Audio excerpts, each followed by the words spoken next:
Ben trovati telespettatori di 7 Gold, canale 15 del digitale terrestre. Di nuovo insieme con l'appuntamento settimanale di Penalty, tutto il calcio di cui il calcio vero non parla mai, il consueto spazio dedicato al calcio dilettantistico siciliano. In diretta live il mercoledì alle ore 13 per parlare del campionato di Serie D e dei due gironi del campionato di eccellenza. Ma questa settimana ospitiamo una squadra invece che ha vinto il campionato di promozione e che disputerà la prossima stagione il campionato di eccellenza. Parliamo dell'FCM 2011 Mister Bianco, ospite della nostra puntata, il presidente di questa squadra, ovvero Mario Patti. Presidente, ben trovato e soprattutto bravi.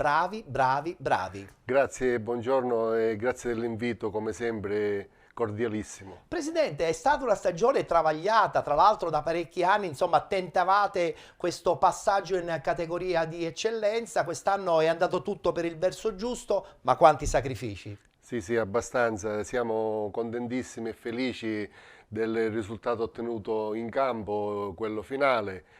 E niente, ci voleva, dopo l'anno scorso abbiamo passato, diciamo, un periodo così brutto perché abbiamo perso quella finale di playoff, però quest'anno la sorte ha detto di andare per il verso giusto. Certo, ritornare in campo dopo aver perso una finale playoff con la stessa voglia di rimettersi di nuovo in gioco è stato certamente difficoltoso e faticoso.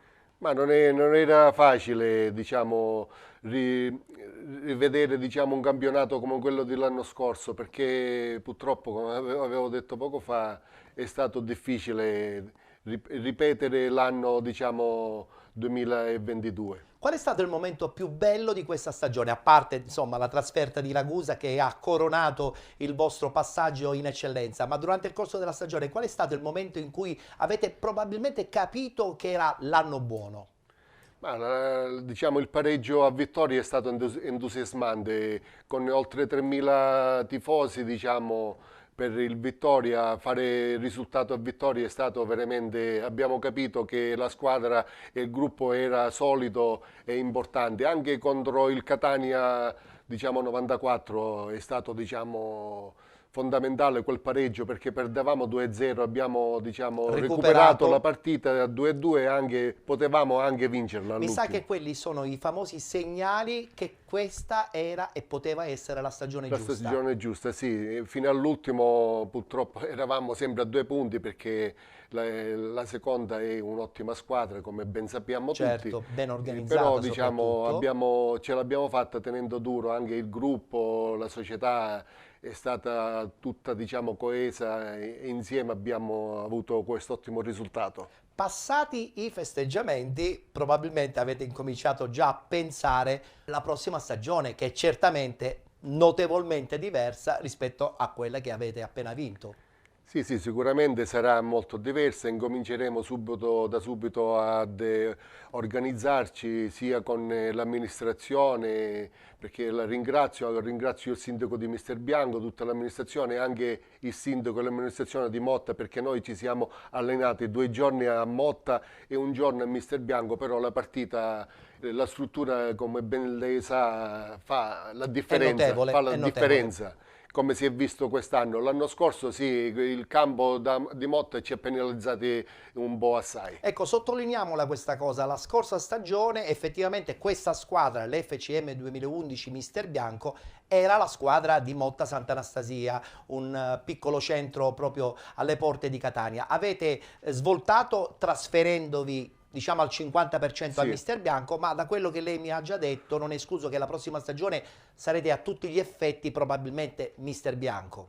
Sì, almeno questo è il vostro obiettivo. Come prima squadra sicuramente per fare un'eccellenza ci vorrà sempre la struttura, certo, e la prima, diciamo, in primis la cosa più fondamentale, ma come settore giovanile fino all'Uniors giocheremo sempre a Motta, speriamo. Insomma, la vostra radice la continuate a tenere. Sì, non la lasceremo mai, la radice dove siamo nati nel 2011, dopo 12 anni continueremo sempre a Motta. Iniziamo il nostro programma, lo facciamo subito, chiaramente parlando del campionato di Serie D.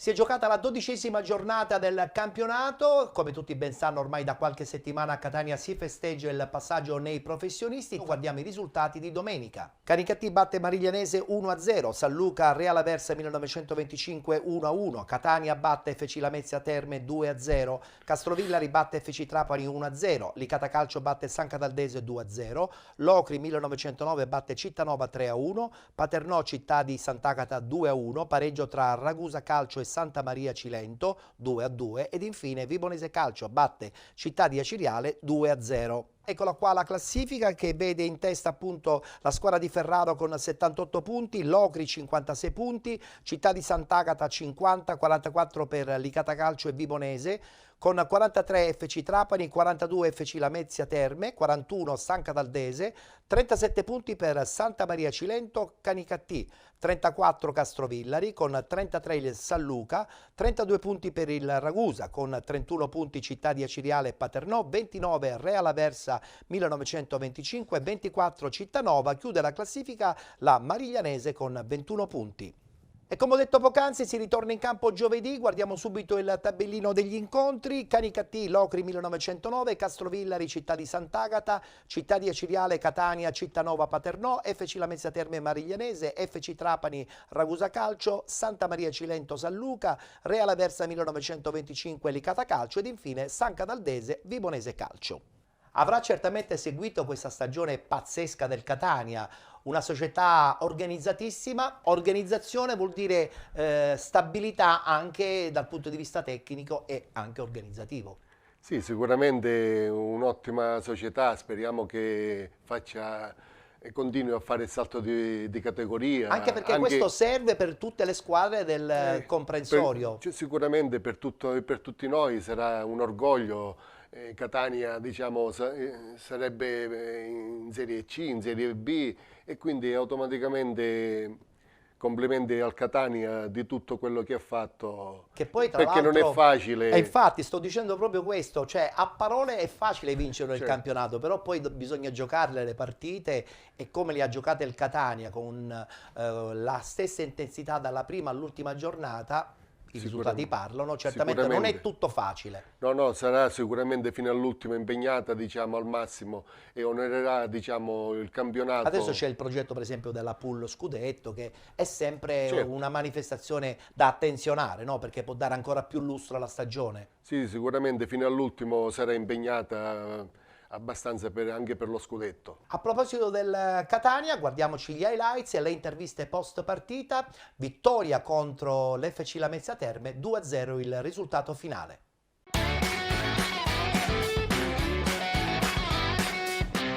Dopo la vittoria del campionato, giustamente i calciatori inconsciamente possono abbassare un po' l'asticella, no? Perché alla fine quando si raggiungono degli obiettivi, però noi facciamo degli allenamenti così di grande intensità per quelli che stanno fuori, che vogliono giocare e soprattutto che vogliono dimostrare il valore. Per quanto riguarda Lodi, i rigori li sbaglia chi li tira, va bene così. Mi sembra questo il terzo che ha sbagliato, per questo alla fine anche se uno sbaglia un rigore oppure sbaglia un'occasione da gol, poi abbiamo dimostrato che quando il Catania sta in palla e c'ha voglia ha fatto una grossa prestazione, soprattutto una grossa vittoria contro una grossa squadra. Oggi era una prestazione importante, ho portato un gruppo avanti di calciatori che giustamente hanno vinto questo campionato, tutti quanti insieme, ora è giusto con questo pubblico diamo una continuità, però sicuramente da giovedì ognuno dimostrerà il proprio valore, perché alla fine se siamo a questo punto del campionato facciamo ancora queste prestazioni perché si vede il gruppo di squadra, no? Perché alla fine ci sono lo stesso Litteri con 3 giorni di febbre, abbiamo Dere Spini che oggi è andato in tribuna, abbiamo tanti giovani ancora non utilizzati. Il Catania ha una rosa di 27-28 calciatori, non è che ha uno, alla fine giocano 7 over e tutti i resti stanno fuori, per questo alla fine non è un singolo, non è che la società fa delle lavorazioni se uno gioca o non gioca. Credo che alla fine gli allenamenti che abbiamo fatto e l'intensità che mettiamo, sicuramente abbiamo ancora tante partite da fare, perché ci mancano 5 partite di campionato e più la Pool Scudetto che bisogna fare. Per questo è importante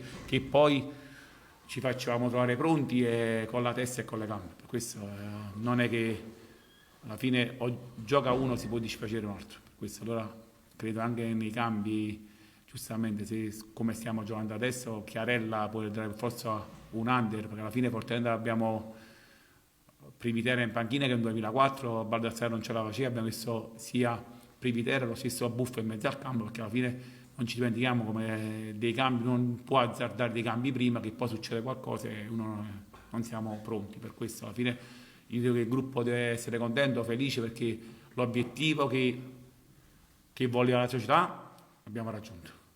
Allora ognuno di noi, chi di più, chi di meno, deve essere contento di quello che abbiamo fatto. La società, il direttore Raneri, penso che valuta noi in ogni allenamento, a prescindere da chi gioca e chi non gioca.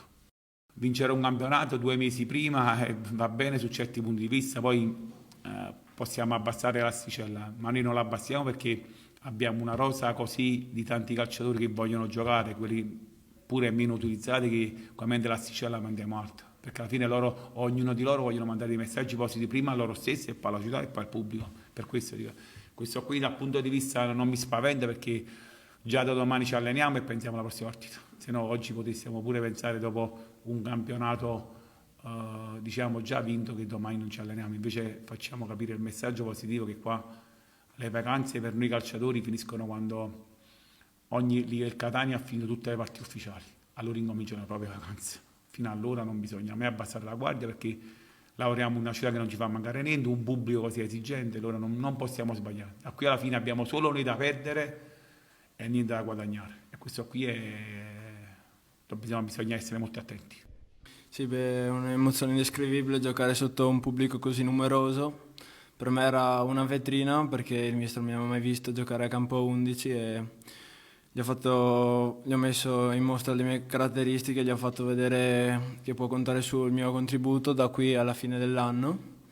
Secondo me ha fatto una discreta prova, comunque i miei compagni mi hanno sono complimentati, mi hanno detto che questa è la strada giusta. Rispetto al nord, qui al sud è più sentito il calcio, infatti è uno dei motivi per cui ho scelto di venire qui questi 4 mesi di prestito, infatti sono molto contento di questa scelta. Sapevo comunque quando sono arrivato qua di dovermi ricavare il mio spazio, perché era una rosa molto forte e avevano già passato molti mesi insieme, quindi avevano già delle loro intese. Però io mi sono sempre dato il massimo in allenamento, anche in hotel ogni tanto faccio qualche esercizio per i fatti miei. Però sono molto contento comunque di essere qui, mi stanno aiutando a crescere per il mio percorso personale e sono contentissimo. Questo qua è il mio primo anno tra i grandi, io sto imparando il più possibile, sto cercando di rubare tutto quello che è possibile dai grandi, anche da quelli più giovani, perché non si finisce mai di imparare e sono contento comunque, anche se a volte non ho trovato il mio spazio, però di essere in un gruppo così importante e di un progetto così importante. Io sono arrivato con aspettative alte, perché il direttore Raneri, Peppe Rizzo, che abbiamo giocato insieme a Pescara, mi hanno convinto appunto da questo punto di vista. Come obiettivi personali non me ne sono mai posti, l'importante è quello che facciamo insieme e come gestiamo le cose insieme, poi i risultati arrivano anche personalmente. Certo, da quando sono rientrato dall'infortunio il mio obiettivo è stato appunto quello di migliorare la resistenza, quindi mi alleno da quel punto di vista e adesso riesco a tenere più intensità per più tempo. Ovviamente stando 3 mesi fermo si perde un po' di resistenza. Benvenuti da Giada Immobiliare. La professionalità come punto di partenza, la qualità dei servizi come riferimento essenziale. Tutto questo è Giada Immobiliare di Giuseppe D'Antone. Servizi di compravendita ed affitti, supporto per concessioni mutui e consulenza finanziaria. Ed inoltre assistenza partecipazione ad aste giudiziarie e consulenza tecnico-legale. Giada Immobiliare, via Etnea 734, Catania. Info 095 6174 981 oppure 095 6174 973.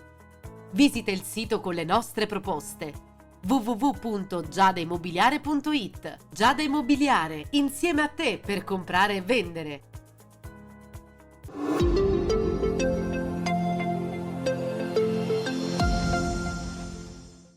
Parliamo dei vostri vicini di casa, del Paternò, che stanno continuando a sorprendere un po' tutti. Ancora una volta Campanella non è escluso, faccia un altro ennesimo miracolo dopo quello dello scorso anno a San Cataldo. Un Paternò preso per i capelli, che sta salendo pian pianino questa classifica, cercando magari addirittura di evitare i play-out. È veramente un grande miracolo. No, complimenti veramente a Campanella, mister Campanella, che diciamo sa il fatto suo. Veramente sono contento che il Paternò quest'anno ce la faccia.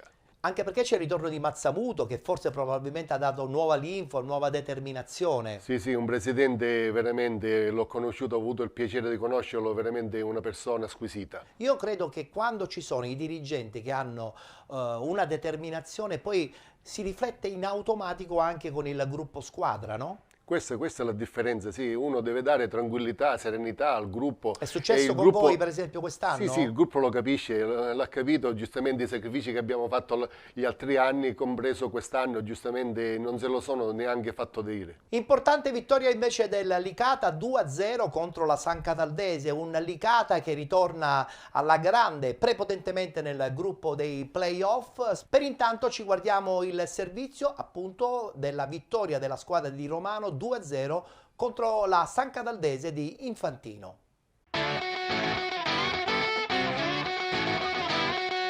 Tutto pronto al Liotta, uno sguardo al cronometro, fischietto in bocca, inizia Licata San Cataldese. Rotulo col tacco, appoggia per Minacori di prima, trova un varco per Pino, ottima la posizione di Pino, si allunga poi il pallone, ancora Pino, il tiro, D'Agata cross a cercare Bonanno, troppo lungo, Valenti abbranca la sfera e la blocca proprio sulla linea. Va Zerbo direttamente verso Valenti che coi pugni respinge sulla linea di porta. Due uomini in barriera, Baglione va direttamente verso la porta. Facile la parata in tuffo, parata plastica di Valenti. Minacori cambia gioco a destra per Pino, di prima a cercare Saito che appoggia Mudasiro in aria, il cross, il tiro di cappello e il gol che viene annullato per posizione di fuorigioco. Bonanno a giro, Valenti in tuffo con i pugni in corner. Minacori si appoggia a sinistra per Rotulo, il duello 1 contro 1 con Cutrano, pallone che filtra, Minacori la mette sul destro, il cross Saito, Mudasiro,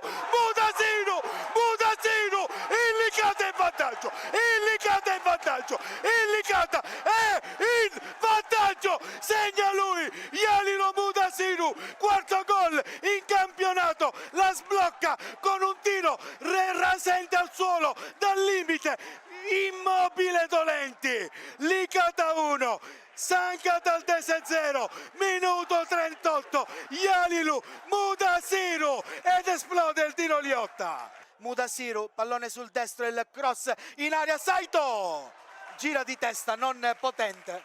Ultimo pallone per la San Cataldese, Brumat carica il destro, Valenti la toglie dall'incrocio, strappa anche le ragnatele. Posizione regolare, vertice sinistro dell'area, c'è vicino Rotulo, Minacori sul destro, Minacori e la mette all'angolino, 2-0 per il Licata. Calogero Minacori, non può nulla Dolenti, non può assolutamente nulla, cambia il risultato ancora una volta al minuto 12 della ripresa, segna Calogero Minacori e la dedica è per il papà in tribuna. Licata 2, San Cataldese 0, Calogero Minacori va a quota 7 in campionato. Questo gol l'ha cercato, l'ha voluto perché ha fatto tutto da solo. Parte Zerbo, la punizione alta, Valenti coi pugni, poi il pallone di testa viene mandato fuori da Brumat. Siamo ai 35 metri, Frisenna, palla sul destro, il tiro. Tutti i giocatori della San Cataldese eccetto Baglione, il portiere in area. Arriva il cross basso, Zerbo. Arbitro ha il fischietto in bocca, l'ultimo cross, la gira Garzia, Valenti la blocca ed è il triplice fischio, game over al tiro Liotta, il Licata supera 2-0 la San Cataldese e fa un balzo in avanti in ottica playoff.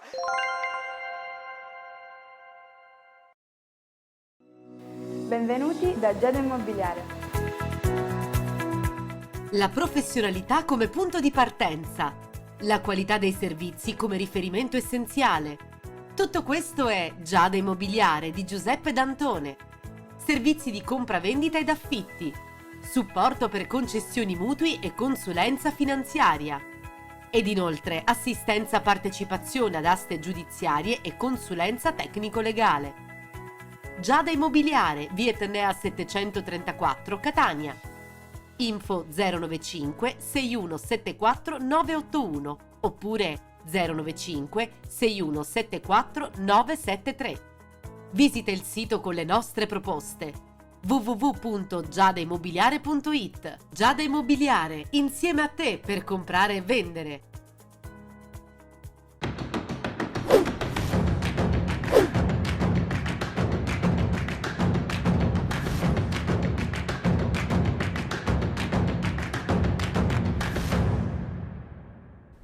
Finisce 1-0 per il Castrovillari, lo scontro contro l'FC Trapani. Il ritorno di Torrisi era sembrato più che positivo, adesso qualche risultato negativo rischia possibilmente di non andare nei playoff. Ci può stare, ma penso che mister Torrisi lo conosciamo bene. Lo conosciamo bene per determinazione, no? È uno caparbio, uno che ci sa fare, sa il suo fatto. È vero, è anche vero però che la stagione è lunga, se non si ha continuità nei risultati, purtroppo poi dopo le classifiche piangono.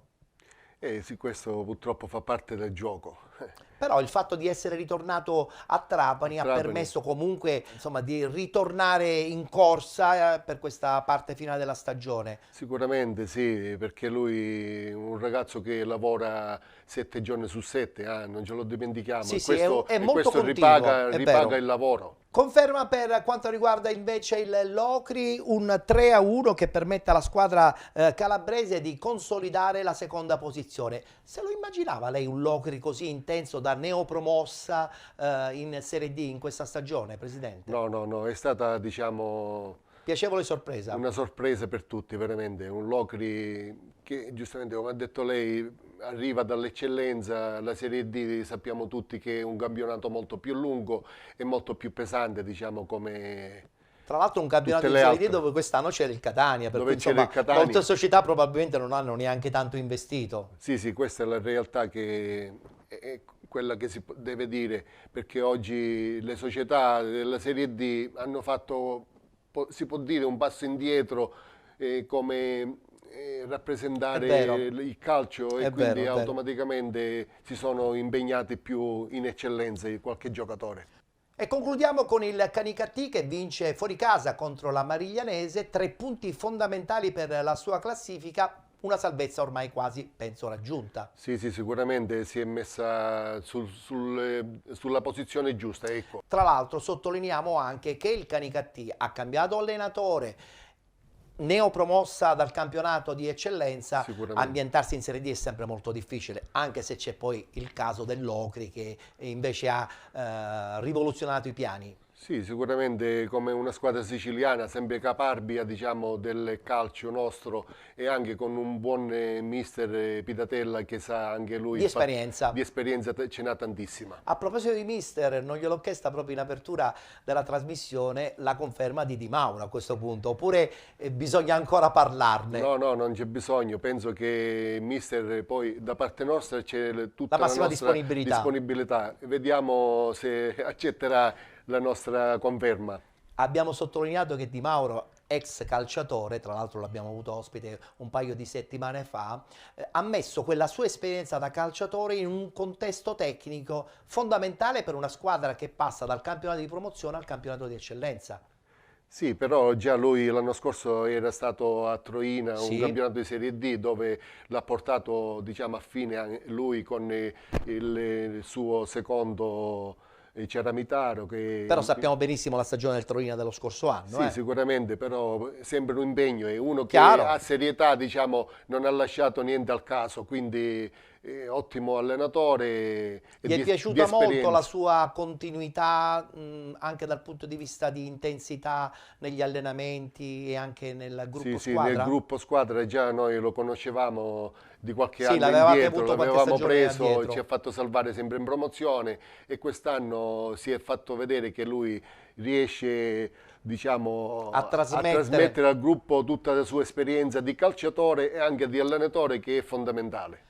Bene, Abbiamo concluso la prima mezz'ora della nostra trasmissione, adesso ci fermiamo, abbiamo uno spazio pubblicitario, tra poco ritorniamo in studio e parleremo dei 2 gironi del campionato di eccellenza e poi concluderemo ancora una volta con la bellissima cavalcata dell'FCM 2011 Mister Bianco, che quest'anno vince il suo girone del campionato di promozione e la prossima appunto annata disputerà il campionato di eccellenza. A tra poco.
Benvenuti da Giada Immobiliare. La professionalità come punto di partenza, la qualità dei servizi come riferimento essenziale. Tutto questo è Giada Immobiliare di Giuseppe D'Antone. Servizi di compravendita ed affitti, supporto per concessioni mutui e consulenza finanziaria. Ed inoltre assistenza partecipazione ad aste giudiziarie e consulenza tecnico-legale. Giada Immobiliare, via Etnea 734, Catania. Info 095 6174 981 oppure 095 6174 973. Visita il sito con le nostre proposte www.giadaimmobiliare.it. Giada Immobiliare, insieme a te per comprare e vendere.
Eccoci rientrati, siete con Penalty, tutto il calcio di cui il calcio vero non parla mai, prima mezz'ora già volata parlando del campionato di Serie D, adesso invece affrontiamo i 2 gironi del campionato di eccellenza e partiamo con il girone A.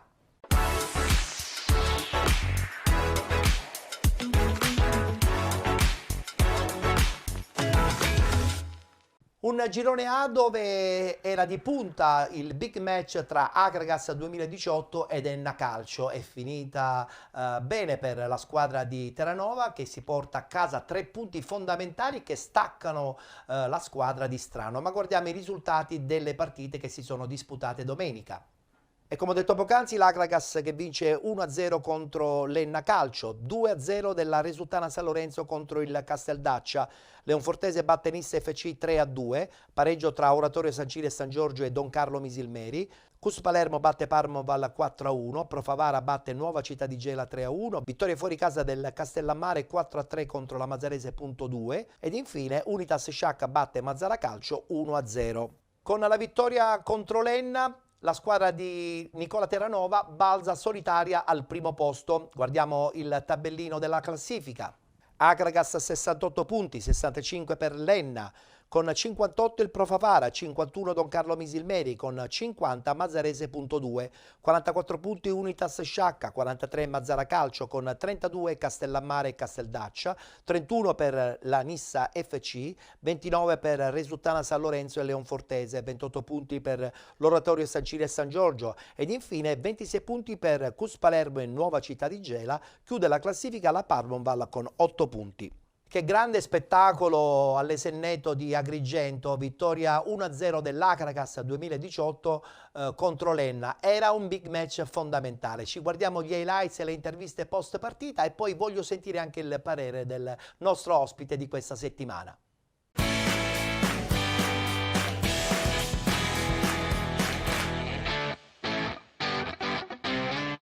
E il grande appuntamento del calcio dilettantistico siciliano all'Esseneto di Agrigento in questa domenica non sventolano palme ma le bandiere di Agragas ed Enna, che a 3 turni dal termine della regular season si giocano gran parte delle proprie velleità di promozione in Serie D. È il clima delle grandi occasioni, le due tifoserie l'una contro l'altra, ma passiamo al fin di questa sfida. Al quinto il lancio di Garufo illuminante per Mansur, che carica il diagonale, buca Caruso e porta in vantaggio il gigante. Dopo 5 giri di orologio si sblocca il parziale all'Esseneto sull'assist illuminante di Desiderio Garufo. 2 minuti più tardi è Pavisic a innescare Semenzin attento in chiusura l'estremo difensore gialloverde. Inizio di sbandamento dell'Enna confermato all'11° con Pavisic che calcia dalla distanza sorvolando la trasversale. Giro di boa alla prima frazione, ancora un'imbucata geniale di Mansur che restituisce il favore a Garufo. Calcia trovando la respinta in corner di Garufo. Si chiude la prima frazione di gioco di predominio agrigentino, ancora con Garufo che sguscia via a sinistra dentro da Semenzin che si divora il gol del raddoppio. Va così in archivio la prima frazione di gioco sul duplice fischio del signor Spera di Barletta. Agragas 1 Enna 0, decide sin qui la marcatura ad opera di Mansur quando con l'ausilio delle immagini a cura di Salvatore Giglia passiamo al fin della ripresa che si apre al 48° con la punizione di Caronia spizzata dal Toro Agudiak in bocca all'estremo difensore del gigante. All'ora di gioco Mansur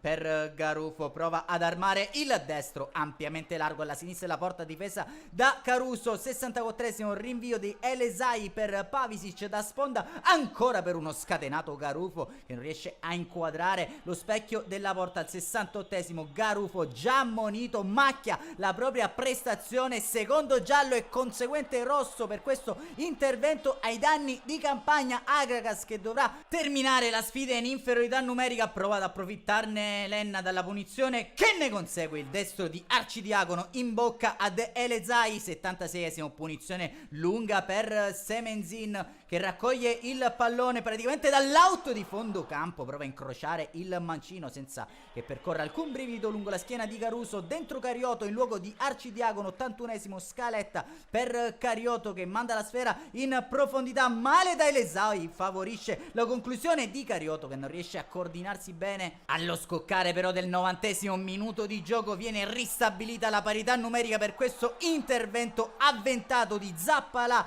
ai danni di Vitelli. 10 contro 10, rosso anche per Peppe Zappalà, cerca l'arrembaggio all'arma bianca l'Enna senza sortire gli effetti sperati. Il triplice fischio del signor Spera di Barletta regala la vittoria all'Agragas. Basta la rete di Mansur dopo 5 minuti di gioco a 180 minuti dal termine della stagione. Sono 3 i punti di vantaggio del gigante sulla diretta insegnatrice. Un saluto amici appassionati, appuntamento come al solito alla prossima.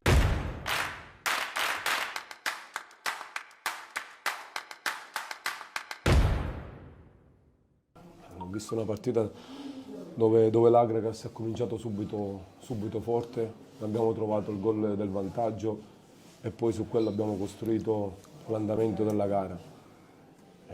Affrontavamo l'avversario il più difficile, il più forte fino a oggi, nel senso che era la squadra imbattuta, quindi forse in Italia poche squadre sono rimaste ancora imbattute. Siamo riusciti a incanalare la gara nel verso che volevamo noi.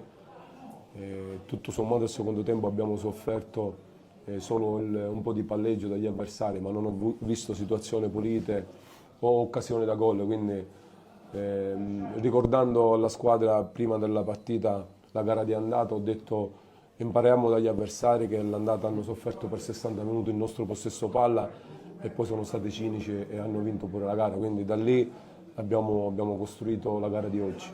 Probabilmente noi abbiamo avuto molto possesso, abbiamo gestito la partita, ma non per il pareggio, per cercare di fare la nostra partita. C'è anche un antagonista che si fa la sua partita e ha giocato di rimessa, qualche pallone in tribuna in meno, in una partita di calcio importante ci poteva stare, però va bene così. Cinismo vuol dire mezza palla, mezza occasione e un gol. Credo che l'Acagas il primo tempo, se fosse andato nello spogliatoio sul 3-0 non c'era niente da dire, non c'era nulla da dire, quindi credo che la partita è stata gestita bene, le emozioni sono state gestite bene, abbiamo fatto la partita che volevamo dopo chiaramente il gol acquisito. È chiaro che abbiamo concesso all'avversario forse la qualità minore che hanno, cioè dire il palleggio, perché l'Enna è una squadra che non gioca a calcio, nel senso non gioca sul corto, ma spesso gioca in maniera diretta sulle linee difensive avversarie, quindi abbiamo concesso a loro quello che poteva fare più male a noi. Io accetto il verdetto del campo, onore al merito a chi ha vinto, però onestamente un episodio sposta l'andazzo della gara e l'Acagas ha speculato giocando di rimessa, secondo me noi abbiamo provato a mettere sempre la palla per terra, dall'inizio alla fine. Probabilmente all'inizio l'Acagas faceva una pressione più forte e non ci faceva uscire più di tanto, ma non siamo venuti a speculare. Probabilmente poi l'Acagas ha speculato sull'episodio, però fa parte del gioco anche quello. Dal 19esimo del secondo tempo siamo rimasti pure in 10 uomini, con l'assenza di Garufo, che è un giocatore determinante non solo sotto l'aspetto tecnico ma anche mentale. Abbiamo soffrito alla grande e non abbiamo subito mai un tiro in porta, quindi il calcio è chiaro che è opinabile, ognuno lo vede con gli occhi propri, però andiamo a casa e poi anch'io all'andata potevo dire l'Acagas meritava quantomeno il pareggio, eppure ho fatto complimenti all'Enna. Per cui, come intendo il calcio io, l'Acagas si difende benissimo, anche in 10, in 11 e probabilmente l'episodio che, come immaginavo io, un episodio può spostare l'andazzo di una gara così importante. L'episodio ha fatto sì che l'Acagas come possesso non mi è piaciuto, dico la verità, però ha speculato, si sono abbassati, si sanno difendere benissimo, i numeri parlano anche chiaro e ripeto, tante palloni lunghi buttati anche fuori, però è di parte il mio discorso. Noi non siamo riusciti poi a fare, abbiamo fatto pressione, ci abbiamo provato e non abbiamo fatto gol, quindi l'Acagas ha fatto un gol e ha meritato di vincere.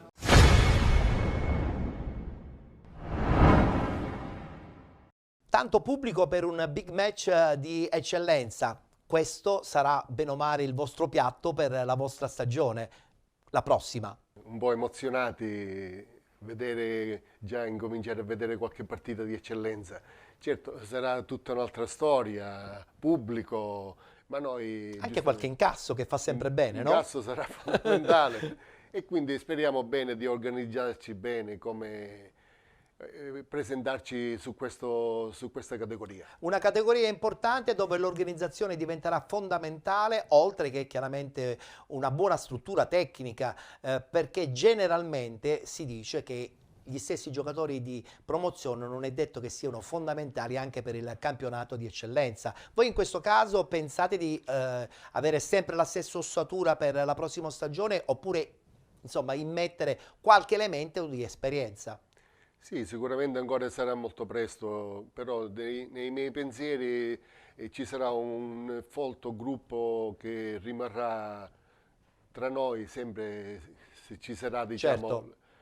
la coesione fra noi e il giocatore. E poi c'è sempre l'allenatore che deve dire giustamente l'ultima L'allenatore, parola, no? giustamente qualche nome sicuramente ce lo farà, Chiaro. almeno spero. Chiaro, chiaro.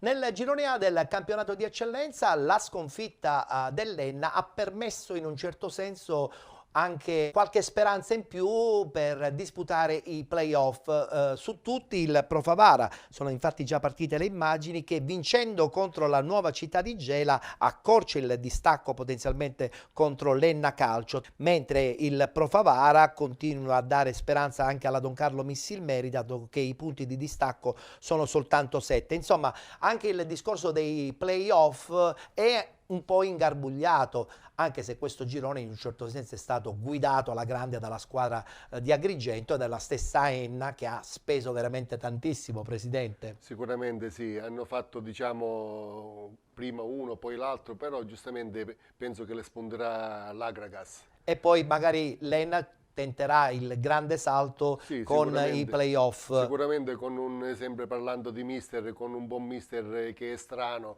e quindi sarà una battaglia, ma penso che la spunterà anche l'Enna. Però non ci dimentichiamo una cosa, Presidente, che i playoff bisogna giocarli e bisogna vincerli. Sicuramente. E lei ne sa qualche cosa, insomma la scorsa stagione è andata male Sì, a lei. quello è un terno all'otto veramente, perché noi l'anno scorso al 117esimo abbiamo perso una finale di playoff che ancora brucia. Tra l'altro sottolineiamo anche che in eccellenza, oltre a vincere i playoff del proprio girone, poi c'è tutta la bagarre dei playoff nazionali, dove probabilmente lì veramente ci vuole una certa preparazione e anche una squadra forte. Ci vuole la squadra, sempre una società che giustamente li porterà avanti, perché è importante il gruppo.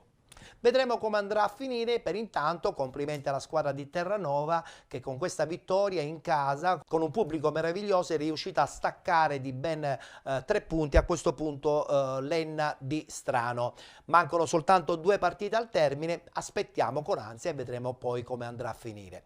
Adesso è il momento di girare pagina e parlare del girone B.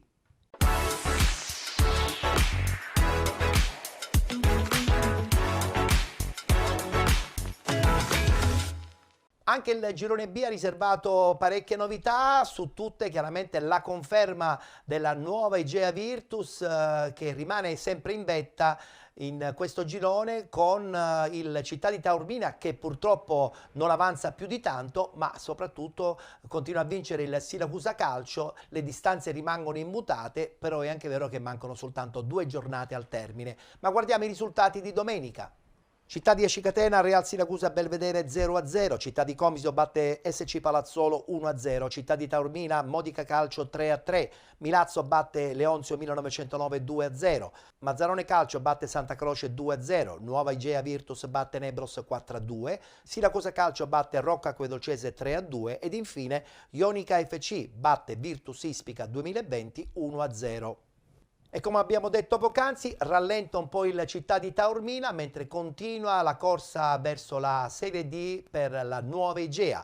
Classifica che vede in testa la squadra messinese con 62 punti, con 61 Siracusa Calcio, 59 punti Città di Taormina, 48 Modica Calcio e Leonzio 1909, con 41 Mazzarone Calcio, 40 per la Nebros, con 37 Ionica FC e Real Siracusa Belvedere, con 36 punti Città di Comiso, 35 per Milazzo e Rocca Acquedolcese, con 31 Santa Croce, con 22 SC Palazzolo, 16 punti per il Città di Acicatena. Chiude la classifica la Virtus Ispica 2020 con 12 punti. Che bella lotta nel girone B.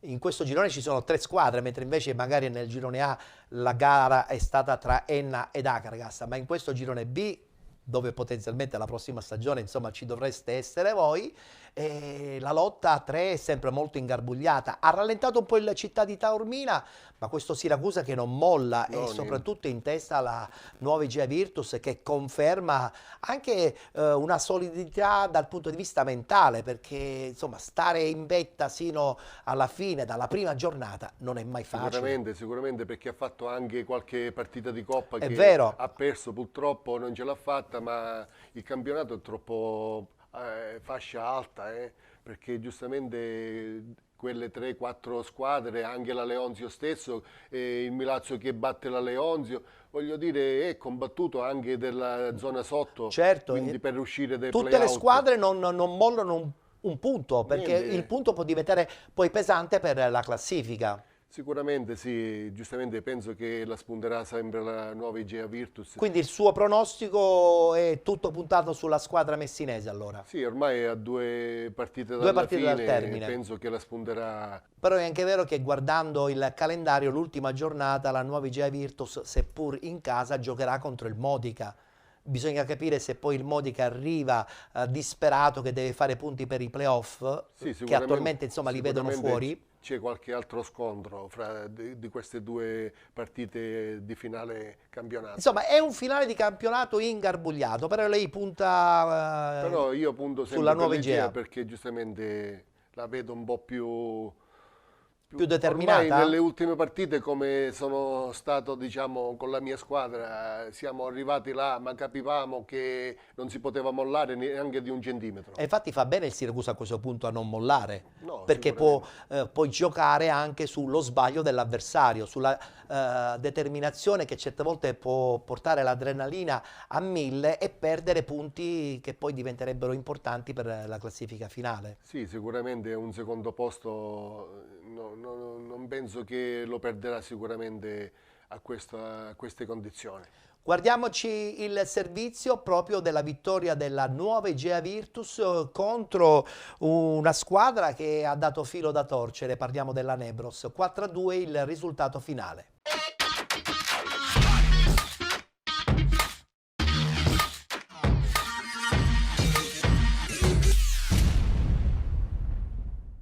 L'Igea Virtus in rimonta fa suo anche il derby contro la Nebros, confermandosi capolista solitaria nel girone B di eccellenza. I giallorossi fanno valere la legge del Dal Contres Barone, inviolato in questa stagione. A 2 giornate dalla fine mantengono una lunghezza di vantaggio sul Siracusa. Contro gli avversari di Perdicucci, che all'andata castigarono i barcellonesi, la squadra di Pasquale Ferrara subisce un 1-2 micidiale dall'ex Giuseppe La Spada, che al 20° sblocca il match mettendo alle spalle di Staropoli l'invito di e poi raddoppiando 4 minuti dopo, quando è lesto a girare in rete il solito servizio di Sowe per il 2-0 Nebros, mentre per La Spada è doppietta personale e secondo centro stagionale. L'Igea Virtus però non si perde d'animo e 60 secondi dopo inizia la rimonta con Ido Iaga, che deve solo spingere in porta. L'ottimo lavoro di Isgro per la rete dell'1-2 che gli vale come 13° sigillo in campionato. Passano 10 minuti e i giallorossi rimettono tutto in parità con Franchina, che gira alle spalle dell'ex Paterniti.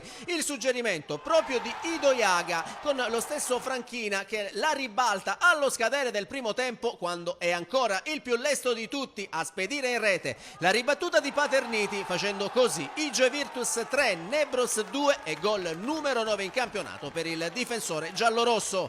Nella ripresa la squadra barcellonese gestisce il vantaggio e al 52° cala anche il poker con Medina, che aggancia in aria l'invito di Ido Iaga, mettendo in fondo al sacco il pallone del 4-2 che gli vale come 5° sigillo stagionale. Con questo successo, il 4° di fila, l'11° casalingo e il 19° complessivo in campionato, l'Igea Virtus si conferma al primo posto con 62 punti e adesso per i giallorossi riflettori puntati alla delicata sfida in terra Iblea di sabato contro l'ostico Santa Croce.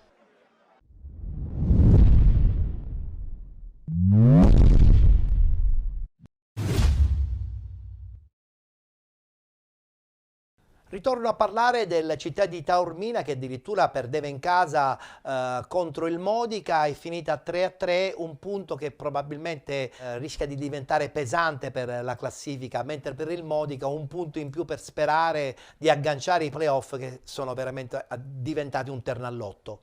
Sì, sicuramente Taormina ha fatto un ottimo campionato, anche il Modica ha avuto un periodo diciamo, di calo, però alla fine sappiamo tutti la squadra che c'ha. Il Modica veramente come giocatori il posto che c'ha forse è poco. Attenzione perché non scherza neanche il Città di Taormina, perché insomma già avere davanti un giocatore che lo scorso anno ha fatto tanti gol in Serie D, parliamo di Antonio Cannavò, ci fa capire il livello del campionato di eccellenza, no? Quest'anno il livello è molto alto. Il vostro Bomber quest'anno in promozione quanti gol ha fatto? 16. Beh, non sono pochi, No, però poi bisogna rapportarli al campionato di eccellenza, no? Sicuramente, vediamo, ogni anno non sarà lo stesso. È vero, è vero, è vero.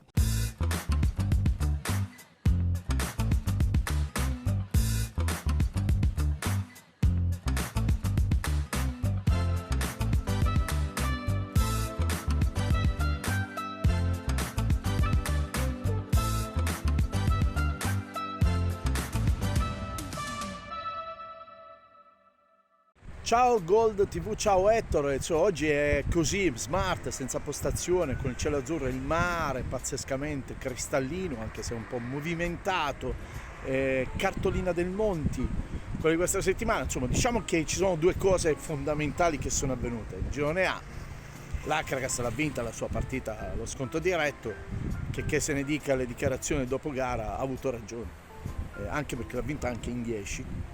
E se magari qualche pallone finito in tribuna, era anche questa una forma di tatticismo esasperato.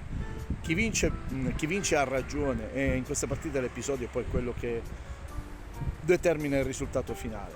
Credo che questa sfida ci ha fatto vivere un grande anno, credo che l'Enna si concentrerà sui playoff, che se ne dica la matematica e tutto quant'altro, e nel girone B il Taormina ha mollato. Delle 3 adesso sono rimaste in 2 e la situazione è un po' simile ma non uguale a quella del girone A, perché è il Siracusa che rincorre da quasi tutta la stagione, si rincorre questa benedetta Igia Virtus di Pasquale Ferrari, tutti a rincorrere e nessuno a raggiungerla, quindi è lì la situazione. Per quanto riguarda la lotta play-out, Santa Croce e Palazzolo sono le uniche due sopravvissute con la regola dei 10 punti, sono a 9 punti.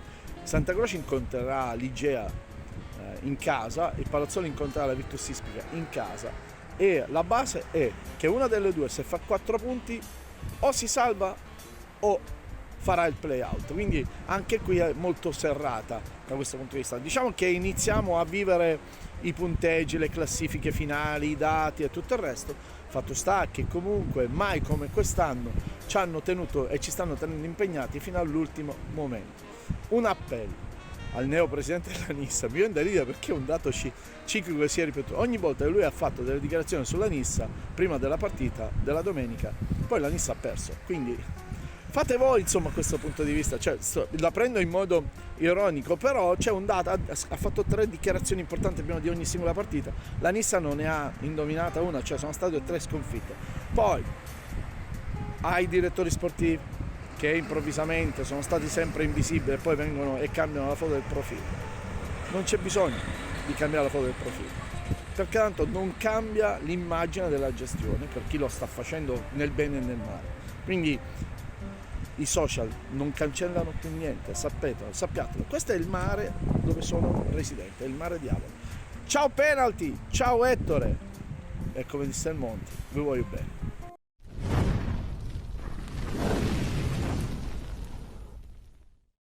Voltiamo pagina, siamo nella parte conclusiva della nostra trasmissione. Voglio ritornare ancora a parlare del campionato dell'FCM 2011 Mister Bianco. Abbiamo capito che la partita contro l'Atletico è stata quella che probabilmente ricorderete con particolare intensità, perché stare sotto di 2 gol e poi dopo pareggiare è un segnale che la stagione era quella giusta per fare il salto di categoria. Sì, un'ottima diciamo, potenzialità nel discorso di quella partita, perché non era facile pareggiarla, recuperarla diciamo, a tempo diciamo, scaduto. Sicuramente in ottima fase eravamo in quel periodo. La nuova stagione probabilmente sarà impegnativa anche dal punto di vista organizzativo. Abbiamo capito che insomma vi trasferirete, almeno per quanto riguarda la prima squadra, nella struttura di Mister Bianco, che è stata rifatta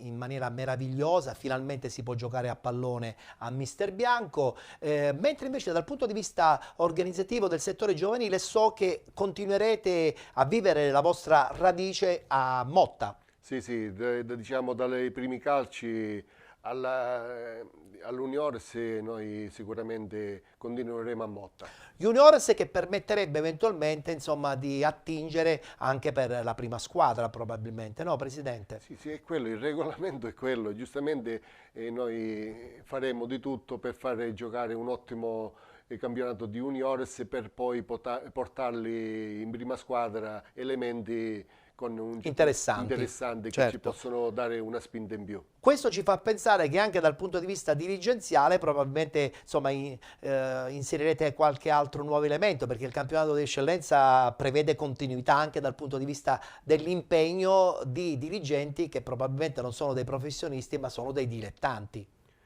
Ma sicuramente partiremo, diciamo, con il piede giusto, ci organizzeremo, prenderemo sicuramente qualche altro elemento che ci può dare un aiuto o l'esperienza giusta certo. per affrontare un campionato di eccellenza. Assolutamente. Il suo sogno nel cassetto era quello di vincerlo, questo campionato di promozione, finalmente ci è riuscito, ma a questo punto a chi dedica questa bella vittoria in questa stagione da incorniciare? Sicuramente ce l'abbiamo fatta, io la dedica che posso fare per la mia famiglia che mi ha supportato sempre, diciamo, dal primo tante anno, domeniche lontano da casa. E diciamo mio figlio che quest'anno ha giocato con me mi ha dato una grande soddisfazione, se l'ha presa anche lui, e poi lo staff tecnico, ringrazio tutti i dirigenti, al vicepresidente e diciamo all'organizzazione che è stata, diciamo, dal primo all'ultimo, anche dal magazziniere. Questo ci fa capire che è veramente una grande e bella famiglia. Abbiamo, diciamo, sistemato tutto quello che c'era da sistemare quest'anno per gli sbagli che abbiamo fatto l'anno scorso. Adesso vi riposate, prenderete sicuramente qualche bel mesetto di riposo fisico, sì, perché sì, l'intensità di una stagione lunga, insomma, poi alla fine stanca. Sì, ci rilasseremo perché non ci dimentichiamo che siamo ancora in Coppa, diciamo, in Coppa Italia promozione, dobbiamo fare le semifinali, sì, e l'eventuale finale a Modica. Beh, non è male l'idea di fare anche un double. La faremo, diciamo, con molto entusiasmo e tranquilli, diciamo, psicologicamente. Beh, mai dire mai, poi insomma l'appetito viene mangiando, come si suol dire, no? I ragazzi lo vogliono, diciamo, a tutti i costi questo appuntamento, e quindi noi daremo il nostro contributo come società. Bene, e sono sicuro che anche in questa occasione riceverete delle bellissime soddisfazioni. Presidente Patti, io la ringrazio per la sua presenza qui all'interno di Penalty questa settimana, abbiamo gioito con voi perché grazie, dopo una lunga stagione, insomma, portare a casa un campionato è bellissimo. Siamo orgogliosi di portare una storica diciamo, promozione in eccellenza, perché fa bene a tutti. Chiaro, no? chiaro. Ci mancava da tanto anni.